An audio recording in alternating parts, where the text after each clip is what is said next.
une revers comme ça. Et dans ce cas, vous pouvez le monter au niveau de la poitrine et que la poche se monte à la partie gauche de la personne. Là, je vous le donne. Maintenant, on va passer sur une autre poche, ce qu'on appelle une poche à bout cassé. Je vais prendre la blanche.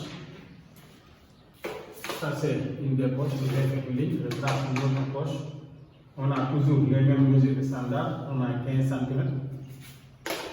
Là, on a 12 cm. Ici, on a 12 cm. Voilà. Là, on a 12 aussi sur 15. Donc, taille standard qu'on prend toujours. Ça s'appelle, on va tracer une poche à bout cassé. Maintenant, qu'est-ce que c'est que ça? Ça veut dire quoi? Ça veut dire que si vous avez coupé cette poche, vous allez prendre ici, chaque côté 2 cm pour le casser, comme ça. Tu prends l'autre sens.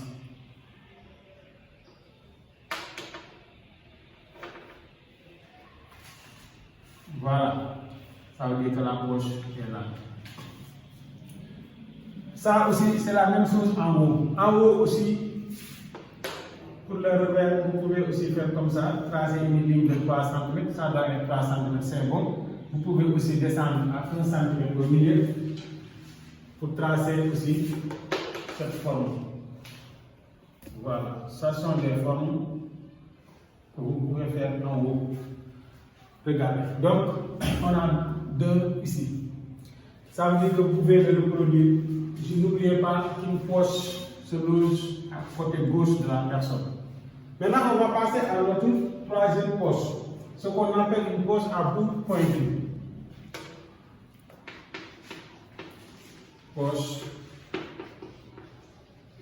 à bout pointu.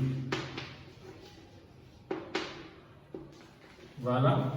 Maintenant, on va prendre les mêmes standards, 15 cm.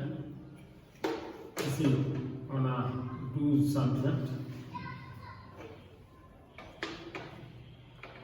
On fait la même chose. Voilà. Maintenant, c'est quoi une poche à bout pointu? On va venir au milieu, ici. Là, on remonte à 2 cm. Ici, il remonte à 2 cm. Et dans ce cas, il va le tracer.